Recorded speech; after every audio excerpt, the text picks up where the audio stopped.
Hello friends, this is Madhu and welcome to our YouTube channel M with Madhu. दोस्तों, इस video में हम discuss करेंगे एनसीईआरटी से कुछ फैक्ट्स को। ये एनसीईआरटी सीरीज का पार्ट 7 है।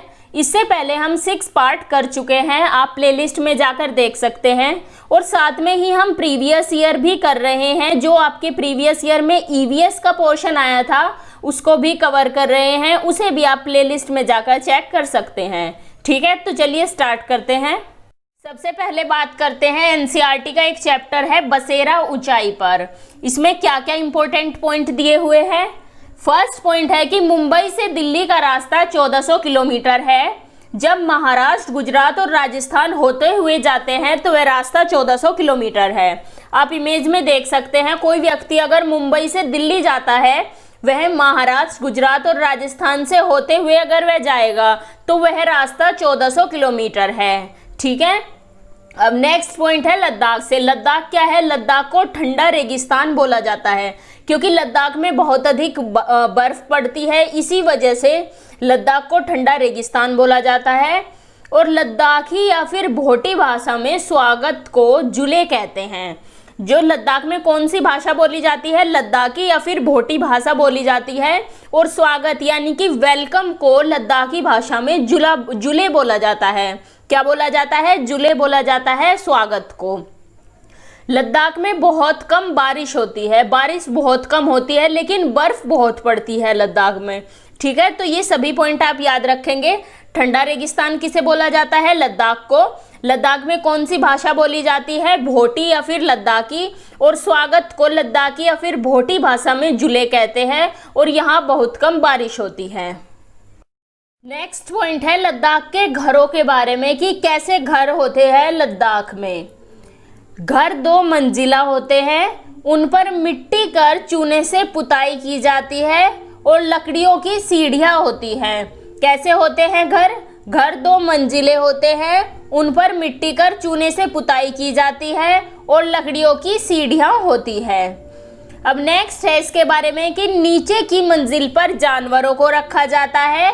जो परिवार के लोग होते हैं वे ऊपर की मंजिल पर रहते हैं। मतलब कि जो नीचे की मंजिल होती है उस पर तो वे जानवर को रखते हैं अपने, और ऊपर की मंजिल पर वे खुद रहते हैं। नेक्स्ट पॉइंट है कि नीचे की मंजिल में कोई खिड़की भी नहीं होती। छत को मजबूत बनाने के लिए पेड़ों के मोटे तने का इस्तेमाल किया जाता है।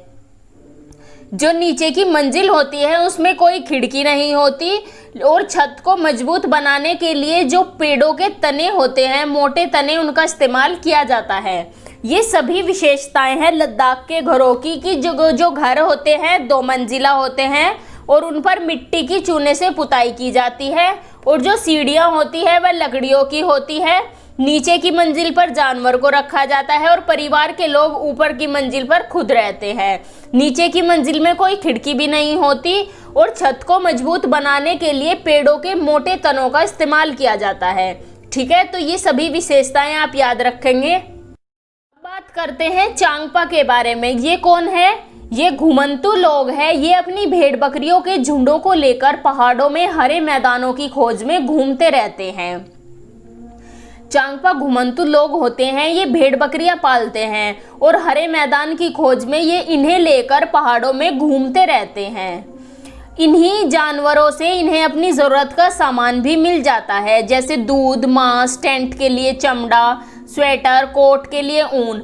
जो ये भेड़ बकरी होती है इन्हें इनसे दूध, मांस, स्वेटर के लिए और कोट के लिए ऊन, ये सभी चीज़ें जो इनकी ज़रूरत का सामान है इन भेड़ बकरियों से ही इन्हें मिल जाता है।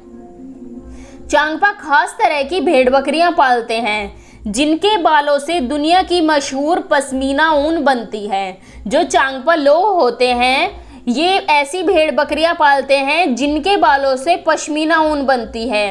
पश्मीने के बारे में तो आपने सुना होगा कि कितनी ज़्यादा गर्म होती है पश्मीना।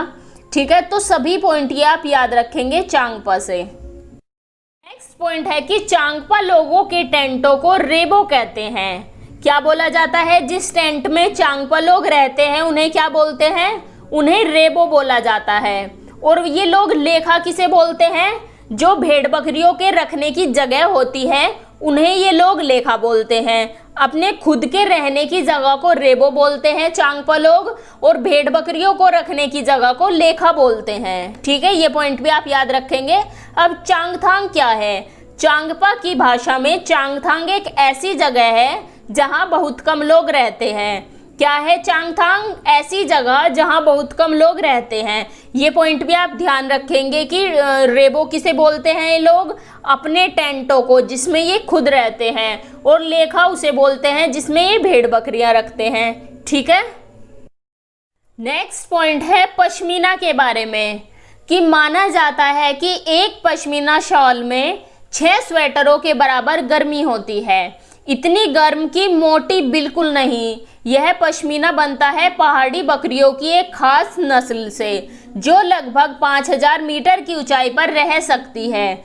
यहाँ सर्दियों में तापमान 0 डिग्री सेंटीग्रेड से भी बहुत कम, यानी कि -40 डिग्री सेंटीग्रेड तक चला जाता है। इतनी सर्दी से बचने के लिए बकरियों के शरीर पर बहुत ही बारीक और नर्म बाल उगाते हैं, जो गर्मियों में झड़ जाते हैं। ये बाल बहुत ही पतले होते हैं, इतने पतले कि बकरी के 6 बाल मिलाकर तुम्हारे सर का एक बाल की मोटाई के बराबर होंगे। इसलिए पश्मीना शॉलों को मशीनों द्वारा नहीं बुना जा सकता। इनकी बुनाई हाथों से करने के लिए खास बुनकर होते हैं। अगर एक बुनकर 250 घंटे बुनाई करे तब जाकर एक साधारण पश्मीना शॉल तैयार होती है। इतनी मेहनत सोचो, अगर डिज़ाइन वाली शॉल बुननी हो तो कितने दिन लगेंगे। जो ये पश्मीना शॉल होती है, इसमें क्या क्या इंपॉर्टेंट है इसमें याद करने के लिए आपके, सबसे पहले है कि ये 6 स्वेटरों के बराबर इसमें गर्मी होती है।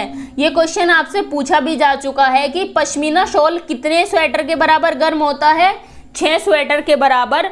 और दूसरा इंपॉर्टेंट पॉइंट है इसमें कि एक बुनकर अगर 250 घंटे बुनाई करता है तब जाकर एक साधारण पश्मीना शॉल तैयार होता है। ये आप सभी चीज़ पॉइंट याद रखेंगे इससे, कि पश्मीना शॉल में 6 स्वेटर के बराबर गर्मी होती है और 250 घंटे बुनाई करने पर तब जाकर एक साधारण पश्मीना शॉल बनता है। ठीक है, अब नेक्स्ट पॉइंट देखते हैं कि श्रीनगर में बाहर से आए कई टूरिस्ट हाउस बोट में रहते हैं। हाउस बोट 80 फुट लंबे तक होते हैं और बीच में इनकी चौड़ाई 8-9 फुट तक होती है। अब आपको ये याद रखना है, हाउस बोट कहाँ होती है? हाउस बोट होती है श्रीनगर में। ठीक है, जो श्रीनगर में बाहर से टूरिस्ट आते हैं वे हाउस बोट में रुकते हैं, तो ये पॉइंट आपको याद रखना है, हाउस बोट श्रीनगर में होती है। नेक्स्ट पॉइंट है कि बोट की तरह बने लकड़ी के डोंगे पानी पर तैरते हैं। श्रीनगर की डल लेक और झेलम नदी में इन डोंगों में कई परिवार रहते हैं। मकान की तरह इन डोंगों में भी अलग अलग कमरे होते हैं। अब आपको एक पॉइंट यहाँ से ये ध्यान रखना है, डल लेक कहाँ है? यह है श्रीनगर में। ये भी आपको ध्यान रखना है कि डल लेक में क्या चलते हैं? House boat. तो ये पॉइंट आपको याद रखने हैं सभी इससे। नेक्स्ट पॉइंट है कि हाउस बोट और कई बड़े घरों के अंदर की छत पर लकड़ी की सुंदर नक्काशी होती है। इनमें एक खास डिजाइन खत्मबंद है जो जिग्सा पजल जैसा है। कौन सा है? खत्मबंद। अब आपसे क्वेश्चन ऐसे पूछा जा सकता है कि खत्मबंद क्या है? खत्मबंद क्या है? ये एक लकड़ी की नक्काशी को बोला जाता है। जो हाउस बोट या फिर घरों पर लकड़ी की नक्काशी की जाती है उसे खत्मबंद बोला जाता है। ये पॉइंट भी इम्पोर्टेंट है।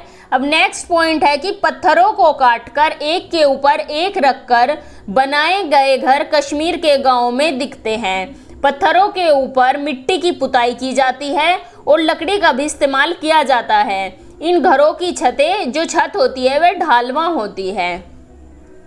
कश्मीर में कैसे घर होते हैं? पत्थरों को काटकर एक के ऊपर एक रखकर घर बनाए जाते हैं। पत्थरों से घर बनाए जाते हैं और कुछ इसमें इस्तेमाल लकड़ी का भी करते हैं। छतें कैसी होती है? छतें होती है ढालवा। ये पॉइंट भी आप याद रखेंगे कि जो खत्मबंद है वह क्या है? वह लकड़ी की एक बहुत सुंदर नक्काशी है जो जिग्सा पजल जैसी दिखती है। और जो कश्मीर में घर होते हैं, कश्मीर के गाँव में घर, वे पत्थरों से बनते हैं और लकड़ी का भी कुछ कुछ इसमें इस्तेमाल होता है। जो घर की छतें होती है वह ढालवा बनाई जाती है। ठीक है, नेक्स्ट पॉइंट है भुज में।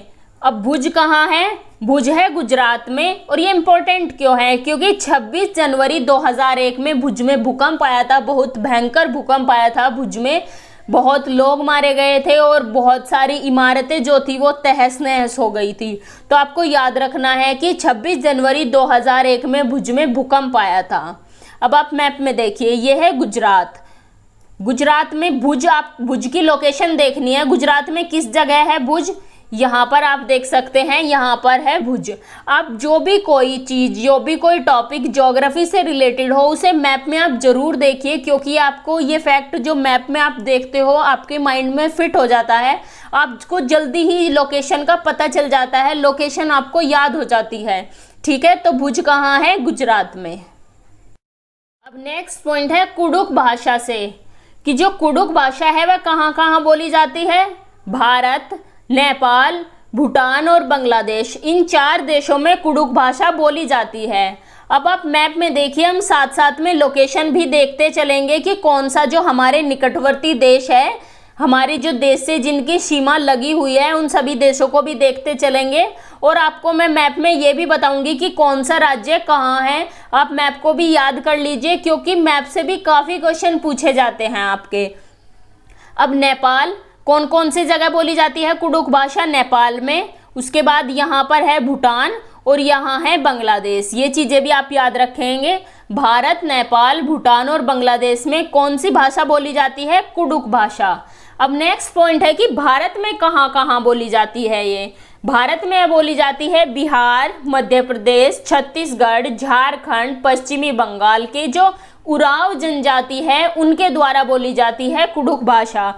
अब आप मैप में देखिए, ये है बिहार, इसके बाद ये है मध्य प्रदेश, ये है छत्तीसगढ़, ये है झारखंड और ये है पश्चिमी बंगाल। अब आप इन जगहों की भी लोकेशन याद रखना कि कहाँ कौन सी जगह है, कौन सा राज्य भारत में किस जगह है और कौन से राज्य से कौन से राज्य अपनी सीमा बनाते हैं, कौन से राज्य से कौन सा देश अपनी सीमा बनाता है। ये सभी पॉइंट भी आप भारत के मैप से याद रखेंगे।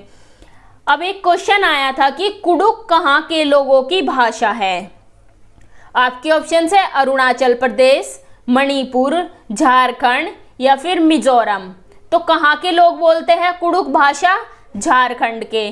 भारत में कहाँ कौन कौन सी जगह के लोग कुडुख भाषा बोलते हैं, बिहार, मध्य प्रदेश, छत्तीसगढ़, झारखंड और पश्चिमी बंगाल। तो इसमें इनमें से कोई भी नहीं दिया हुआ है, केवल झारखंड दिया हुआ है। तो जो झारखंड के लोग हैं वे कुडुख भाषा बोलते हैं। ठीक है, अब नेक्स्ट पॉइंट है झूम खेती से, कि झूम खेती कहाँ की जाती है। झूम खेती की जाती है मिजोरम में। इसमें फसल को काटने के बाद जमीन को कुछ साल के लिए ऐसे ही छोड़ देते हैं, उसमें खेती नहीं करते। इस जगह जो बांस या जंगल उगाता है उसे उखाड़ते नहीं, गिराकर जला देते हैं। ठीक है, आप याद रखेंगे कि जो झूम खेती में जंगल होता है उसको जला देते हैं। आप इमेज में देख सकते हैं, कुछ इस तरह से जंगलों को जलाया जाता है। यह राख जमीन में खाद का काम करती है। फिर जब जमीन में खेती की बारी आती है तो जमीन को जोता नहीं जाता, मिट्टी को हल्के से हिलाकर बीज छिड़क देते हैं। ठीक है, ये पॉइंट भी आपको याद रखना है। एक ही खेत में अलग अलग तरह के बीज जैसे मकई, सब्जियां, मिर्च और चावल बोए जाते हैं। अब क्या क्या इंपॉर्टेंट है झूम खेती से। सबसे पहले तो इंपॉर्टेंट है कि ये मिजोरम में की जाती है। भारत के नक्शे में कहाँ है मिजोरम, आप देख सकते हैं, यहाँ है मिजोरम।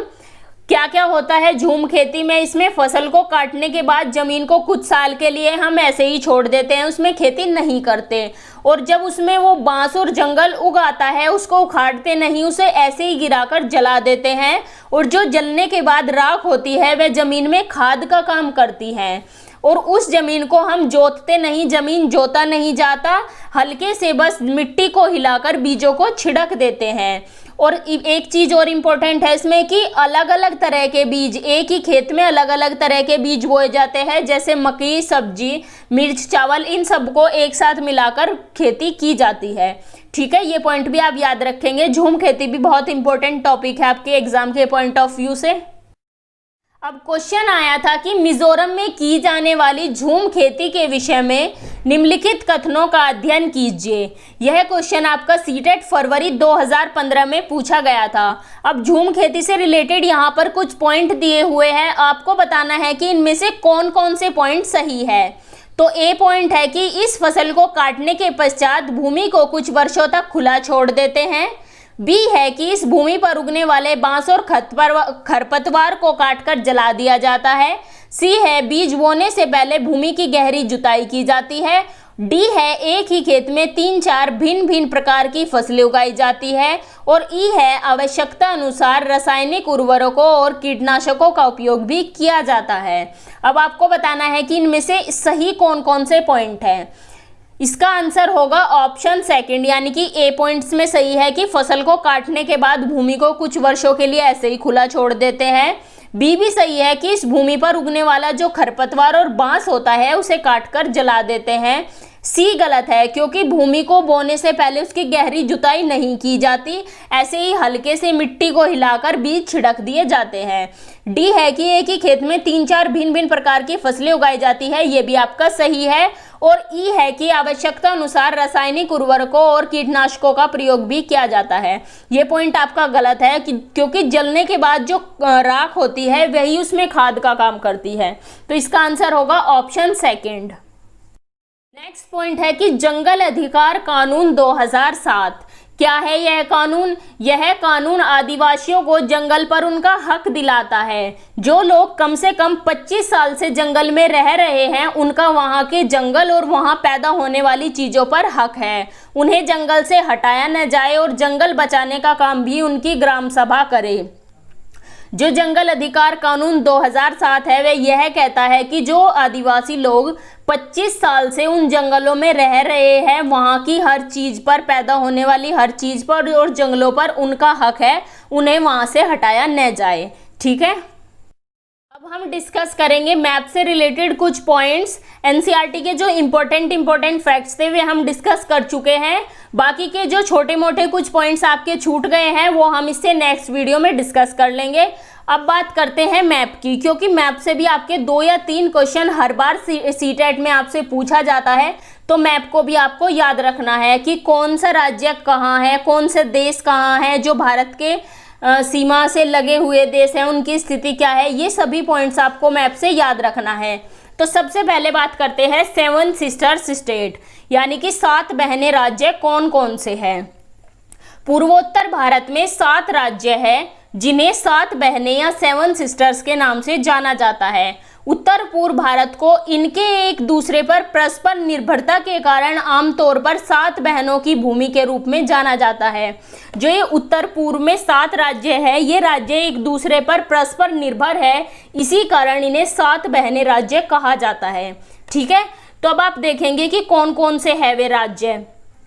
सबसे पहले है मेघालय। आपको यह भी ध्यान रखना है कि मेघालय की स्थिति कहाँ है। कहाँ है मेघालय? मेघालय है बांग्लादेश के ऊपर की साइड। ये पॉइंट भी आपको ध्यान रखना है, आपको लोकेशन ध्यान रखनी है कि कौन सा राज्य किस जगह है। उसके बाद है अरुणाचल प्रदेश, फिर है असम, नागालैंड, मणिपुर, मिजोरम और त्रिपुरा। ठीक है, कौन कौन से है 7 बहनें स्टेट्स? मेघालय, असम, अरुणाचल प्रदेश, नागालैंड, मणिपुर, मिजोरम और त्रिपुरा। आपको इनकी स्थिति भी ध्यान रखनी है कि कौन सा राज्य कहाँ है, क्योंकि आपका ऐसे भी क्वेश्चन पूछा जा सकता है कि जो अरुणाचल प्रदेश राज्य है वह कौन कौन से राज्य से अपनी सीमा बनाता है। तो कौन कौन से असम और नागालैंड से। तो आपको ये चीज़ भी ध्यान रखनी है। ठीक है, भारत के राज्यों को देखेंगे कि कौन सा राज्य किससे सीमा बनाता है, कौन से राज्य की स्थिति क्या है। सबसे पहले देखते हैं जम्मू कश्मीर को। जम्मू कश्मीर है सबसे ऊपर की तरफ, फिर उसके बाद है हिमाचल प्रदेश, जम्मू कश्मीर के नीचे हिमाचल प्रदेश है, फिर उसी के साइड में है पंजाब, उसके नीचे है फिर हरियाणा, राजस्थान हरियाणा के नीचे की साइड है, और राजस्थान के नीचे है गुजरात, फिर उसके साइड में है उत्तराखंड। उत्तराखंड किसके साइड में है? उत्तराखंड है हिमाचल प्रदेश के साइड में। फिर मध्य प्रदेश कहाँ है? राजस्थान और गुजरात से लगता हुआ है मध्य प्रदेश। इसके बाद उत्तर प्रदेश, उत्तर प्रदेश है उत्तराखंड के नीचे की साइड। बिहार, फिर उसके बाद है बिहार। बिहार कहाँ है? उत्तर प्रदेश के पूर्व में है बिहार। उसके बाद झारखंड, बिहार के नीचे की तरफ। उसके बाद छत्तीसगढ़, छत्तीसगढ़ कहाँ है? झारखंड के नीचे की तरफ। फिर है महाराष्ट्र, महाराष्ट्र कहाँ है? मध्य प्रदेश और गुजरात से नीचे है। इसके बाद गोवा, गोवा एक छोटा सा सबसे छोटा राज्य है गोवा। इसके बाद है कर्नाटक, कर्नाटक कहाँ है, महाराष्ट्र और गोवा के नीचे। इसके बाद है केरल, केरल के बाद है तमिलनाडु, केरल की साइड में है तमिलनाडु, पूर्वी तट पर है। इसके बाद है आंध्र प्रदेश, तमिलनाडु के ऊपर आंध्र प्रदेश है। और उसके बाद है तेलंगाना। इसके बाद है उड़ीसा, उड़ीसा कहाँ है, उड़ीसा है झारखंड और छत्तीसगढ़ के नीचे की साइड है उड़ीसा। और पश्चिमी बंगाल कहाँ है, पश्चिमी बंगाल है झारखंड के पूर्व में, ठीक है, बांग्लादेश से लगता हुआ झारखंड के पूर्व में है पश्चिमी बंगाल। उसके बाद है सिक्किम, सिक्किम है नेपाल और भूटान के बीच में ऊपर की साइड लगता हुआ है सिक्किम। इसके बाद मेघालय, बांग्लादेश के ऊपर मेघालय है। फिर है असम, मेघालय के ऊपर असम। और अरुणाचल प्रदेश है सबसे ऊपर की साइड, पूर्व में अरुणाचल प्रदेश है। इसके बाद इसके नीचे है नागालैंड, उसके नागालैंड के नीचे मणिपुर, मणिपुर के नीचे मिजोरम और मिजोरम की साइड में है त्रिपुरा। तो ये सभी राज्य है जो भारत के, आप ये सभी राज्यों को एक मैप लेकर इन सभी राज्यों को बनाकर देखिए, आपको सारे राज्य याद हो जाएंगे। क्योंकि आपसे क्वेश्चन पूछा जाता है, ऐसे पूछ लेंगे आपसे क्वेश्चन कि जो केरल है उसके निकटवर्ती राज्य बताए कौन कौन से हैं, कर्नाटक और तमिलनाडु। तो आप ये सभी राज्यों को याद रखेंगे। क्वेश्चन देखते हैं कैसे पूछा गया था। क्वेश्चन आया था कि केरल के निकटवर्ती राज्य कौन कौन से हैं। अभी हमने मैप में देखा है केरल के जो निकटवर्ती राज्य कौन कौन से हैं, कर्नाटक, तमिलनाडु। कौन कौन से हैं जो केरल से लगते राज्य है, आप मैप में देख सकते हैं कौन कौन से हैं, कर्नाटक और तमिलनाडु। तो इसका आंसर क्या होगा, इसका आंसर होगा कर्नाटक और तमिलनाडु, ठीक है, आपको ये भी याद रखना है। इसके बाद है नई दिल्ली में रहने वाला कोई व्यक्ति पहले भोपाल यानी कि मध्य प्रदेश और फिर रांची यानी कि झारखंड का भ्रमण करना चाहता है, उसकी यात्रा की दिशा होगी। तो आपको बताना है कि नई दिल्ली का कोई यात्री है, वह पहले भोपाल जाना चाहता है और उसके बाद रांची जाना चाहता है, तो उसकी दिशा बतानी है, यात्रा की दिशा क्या होगी। अब यह है मध्य प्रदेश, यह है झारखंड। अब दिल्ली से कोई यात्री चला, पहले कहाँ जाना है उसे, भोपाल, और उसके बाद कहाँ जाना है, उसके बाद जाना है झारखंड यानी कि रांची। तो उसकी दिशा क्या होगी, उसकी दिशा होगी पहले वह दक्षिण में चलेगा यानी कि भोपाल जाएगा और उसके बाद कहाँ जाएगा, फिर वह पूर्व में जाएगा, रांची, ठीक है। आप सभी ये पॉइंट को ध्यान रखेंगे कि पहले वो कहाँ गया था, पहले वो गया था दक्षिण दिशा में, उसके बाद गया वह पूर्व दिशा में। तो इसका आंसर होगा ऑप्शन सी। अब एक क्वेश्चन और देखते हैं कि भारत के नक्शे में दिल्ली के संदर्भ में झारखंड और राजस्थान क्रमशः किस दिशा में आते हैं। अब आप देखिए मैप में भारत के, ये है राजस्थान और झारखंड। तो दिल्ली के सापेक्ष अगर हम देखें तो झारखंड कहाँ है, झारखंड है दिल्ली से पूर्व में, और राजस्थान कहाँ है, राजस्थान है दिल्ली से पश्चिम में। तो इसका आंसर क्या होगा, पूर्व और पश्चिम। नेक्स्ट क्वेश्चन है, गुजरात के समीपवर्ती राज्य बताने हैं आपको कि कौन कौन से गुजरात के समीपवर्ती राज्य है। ये आपका सीटेट मई 2016 में पूछा गया था। अब आप इमेज में देखिए, गुजरात से कौन कौन से राज्य अपनी सीमा बनाते हैं, राजस्थान, मध्य प्रदेश और महाराष्ट्र। तो गुजरात के समीपवर्ती राज्य कौन कौन से हुए, इसका आंसर होगा ऑप्शन डी यानी कि राजस्थान, मध्य प्रदेश और महाराष्ट्र। अब आपको समझ में आया होगा कि कैसे मैप से क्वेश्चन पूछे जाते हैं कि आपको कोई एक राज्य देके ये पूछ लेंगे इसके समीपवर्ती राज्य कौन सा है, या फिर आपसे ऐसे पूछ लेंगे कि यह कौन कौन से राज्यों से अपनी सीमा बनाता है, कौन सा राज्य कोस्टल है। तो इन सभी को आपको ध्यान रखना है। आपको मैप लेके, एक भारत का मैप लेके उस पर आप जगहों को खुद अपने आप लोकेट करें। आप ब्लैंक मैप लीजिए और जगहों पर को उस पर लोकेट कीजिए, तो आपको याद हो जाएंगे सभी राज्य की कौन सा राज्य की स्थिति क्या है। एक क्वेश्चन आया था कि भारत के मानचित्र में दिल्ली की स्थिति के सापेक्ष हिमाचल प्रदेश की राजधानी शिमला और मध्य प्रदेश की राजधानी भोपाल की क्रमशः स्थिति है दिल्ली के। आपको बताना है कि जो दिल्ली की स्थिति है उसके सापेक्ष हिमाचल प्रदेश की राजधानी शिमला और भोपाल की स्थिति बतानी है, ठीक है। अब आप देखिए मैप में, दिल्ली बीच में है, हिमाचल प्रदेश की राजधानी शिमला कहाँ है, उत्तर में, और मध्य प्रदेश की राजधानी भोपाल कहाँ है, वह है दक्षिण में, ठीक है। तो क्या होगा इसका आंसर, इसका आंसर होगा उत्तर और दक्षिण में। यह आपका सीटेट सितंबर 2014 में पूछा गया था। अब नेक्स्ट क्वेश्चन है, हमारे देश में झारखंड कहाँ स्थित है। आपके ऑप्शन है पश्चिमी बंगाल के पूर्व में, ओडिशा के उत्तर में, छत्तीसगढ़ के दक्षिण पूर्व में और उत्तर प्रदेश के पश्चिम में। तो कहाँ है झारखंड? झारखंड बताना है आपको। फर्स्ट ऑप्शन है कि पश्चिमी बंगाल के पूर्व में। अब आप देखिए पश्चिमी बंगाल के तो झारखंड पश्चिम में है। सेकंड है उड़ीसा के उत्तर में। उड़ीसा के उत्तर में है, ये सही है आपका। छत्तीसगढ़ के दक्षिण पूर्व में। छत्तीसगढ़ के तो ये कहाँ है? उत्तर पूर्व में है। और नेक्स्ट है उत्तर प्रदेश के पश्चिम में, लेकिन उत्तर प्रदेश से तो ये पूर्व दिशा में है, तो इसका आंसर क्या होगा? उड़ीसा के उत्तर में। इस तरह से आपके मैप से क्वेश्चन पूछे जाते हैं, ठीक है। Thanks for watching. अगर आपको वीडियो अच्छी लगी हो तो इसे लाइक करें, अपने व्हाट्सएप स्टडी ग्रुप में शेयर करें और चैनल को सब्सक्राइब करें और साथ ही बेल आइकन को भी प्रेस कर दें, जिससे आपको लेटेस्ट वीडियो के नोटिफिकेशंस मिलते रहें। और अगर आपको इससे रिलेटेड कोई क्वेरी है वो भी आप कमेंट बॉक्स में पूछ सकते हैं।